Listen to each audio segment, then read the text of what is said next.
Unang-una doon, yung privileged speech mismo ni Congressman Valeriano nagsabi ng unverified claims. So paano ka magagawa ng hearing based on unverified claims?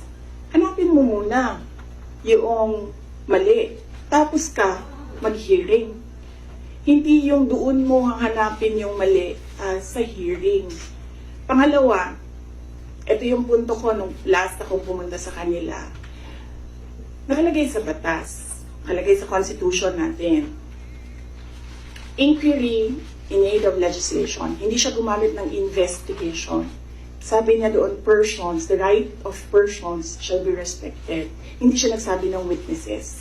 Pero pagdating mo sa rules sa loob ng House of Representatives, rules nila in aid of legislation, ginagamit na nila interchangeably. Inquiry and investigation, persons and witnesses. Mag-decide muna sila, ano ba sila doon, korte o hindi? Hindi naman sila korte. Paano ko nasabi na gumagalaw sila na parang korte? Nilagay nila doon.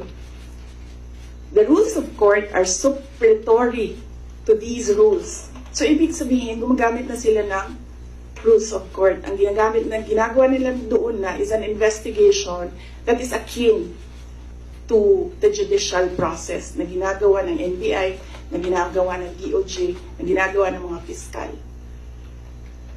At ang isa pang punto namin doon sa sulat ay ano yung pangatlo? Kalimutan ko na. Pahingin tubig, sir.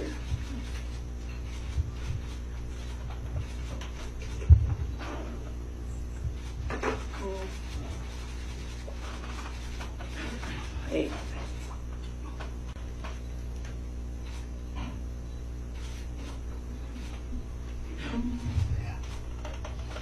Napagod ako sa kakasulat nito kagabi.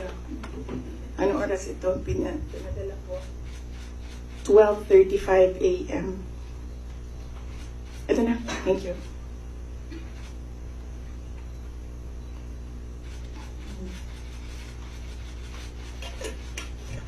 Yeah. Ito yung isang punto ko dyan. Nakalagay doon sa Constitution.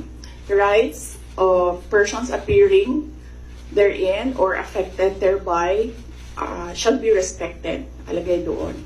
So, ibig sabihin, dahil in aid of legislation lang ito at hindi naman ito prosecution or investigation, ibig sabihin, pwede humindi ang tao. Diba? Kasi, ayoko sumali sa pag-craft ng legislation nyo, bakit nyo ko pipilitin? Di maghanap kayo ng ibang resource person.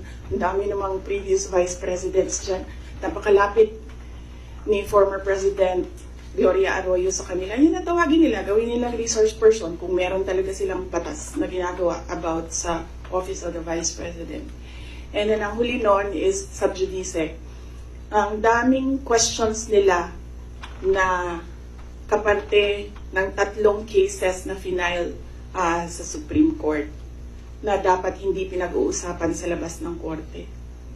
At yung huli, sinabi namin paulit-ulit, nandun kami sa loob ng Commission on Audit. Nag-participate kami sa audit process. Kahit na yung audit na yan, dumating lang yan pagkatapos nila na mag-usap ng Makabayan Block at ni Speaker Romualdez na atakihin ang confidential funds. Sumasagot pa rin kami kahit alam namin kung ano ang motibo sa audit.